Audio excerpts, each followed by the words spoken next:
Good afternoon, guys. I hope all of you are doing great. I'm sorry about the view behind me. Initially I was thinking about making a video in the balcony with a hill behind me.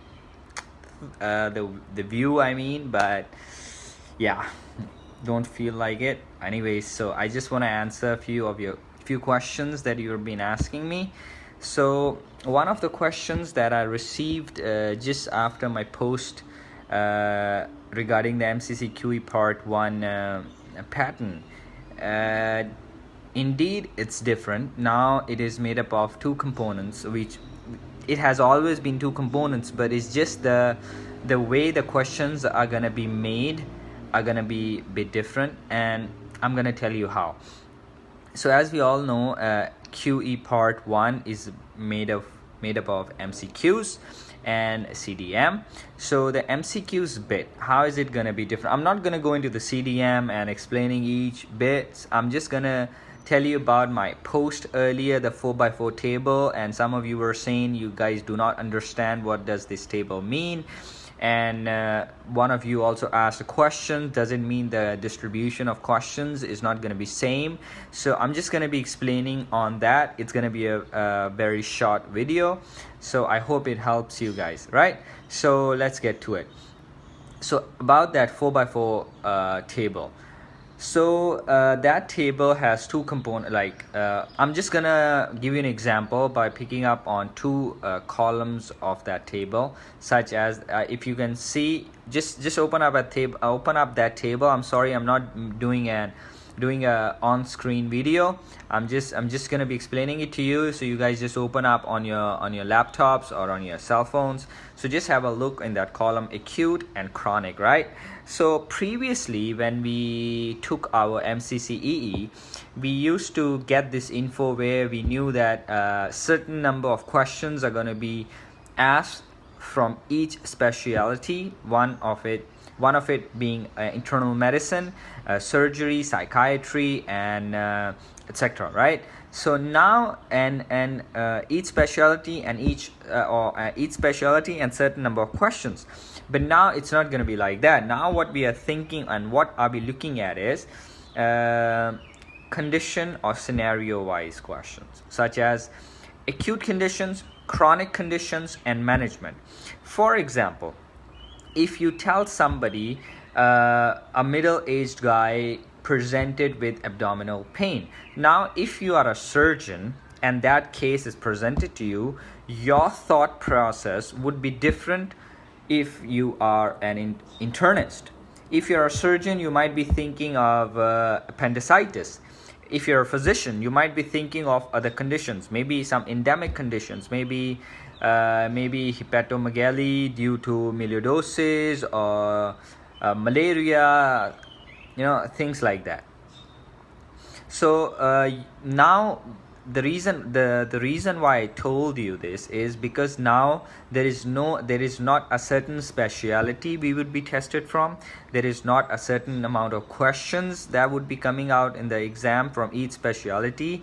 Now it's gonna be more of a approach based questions, and it's gonna be a percentage, 30% or 40% of questions from each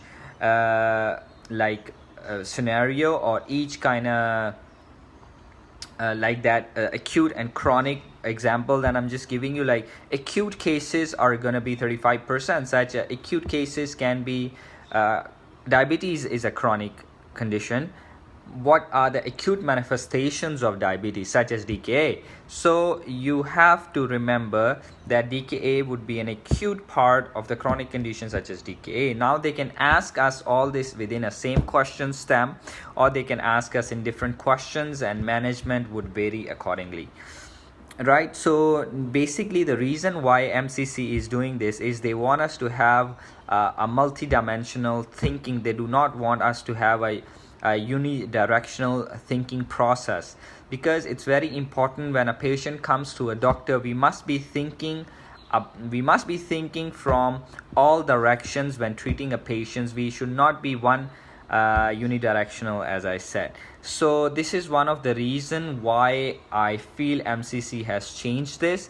As a student, as an applicant, I hate this, because it's going to be difficult to prepare for an exam like this, and as an administrator I would love this, because I know that all those people coming through this exam are going to be a better, or are going to be better doctors, because it's going to take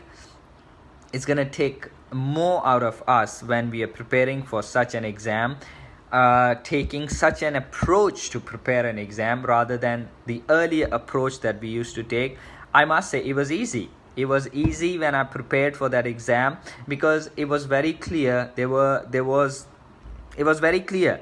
But after the exam, once I took the exam, and when I came out of the exam, I was kind of pissed, because I thought this exam is not how they say it's gonna be. There weren't certain amount of questions from each discipline or each specialty. I thought like 80% of the questions were from medicine, and rest maybe obstetrics and gynecology. Where is the pediatrics? Where is biostatistics? And I spent so much time on all other stuff, but they never asked any. But now, once I read this new approach based with the 4x4 table, where they're saying acute conditions, chronic condition, I feel the questions have always been like that. It's just that they never expressed it in such a way, because now it makes more sense. Because as a applicant, when we go to the exam and we undertake the exam,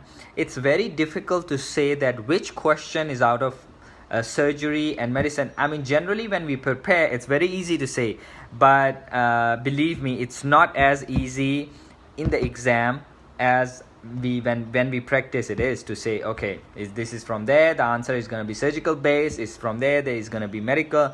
And management similarly, a physician would manage a case differently, and a surgeon would manage a case differently. Now, once you read this 4x4 table, you have to make up a plan in your mind that you have to treat acute cases in a way that is best for that current situation. You do not have to treat the patient from a surgeon's point of view or from a physician's point of view. So this is very important again. So we have to have a very clear thinking process. It's not like before. It's going to be different, and I wish you guys all the very best. You guys are going to need it, because now we have to be more thorough in our thinking process. Again, guys, it's something which is not impossible. We have done it before. We've done the questions before. Everything is same. It's just that now we have to be more dynamic in our thinking process. There has to be more clarity when we undertake this exam. I hope this video help you guys, and your suggestions, your well wishes are always welcome, guys. Remember me in your prayers. I whenever I'm feeling down at work or whatever I'm doing, whenever you guys just give me a call or send me a message telling me that how much I've helped them, how much my videos have helped them. They have passed their exams through my videos, or they have passed their exams through all my suggestions. It really makes me feel good. So thank you guys. As usual, just help each other out. I hope this video helps you. God bless. Bye.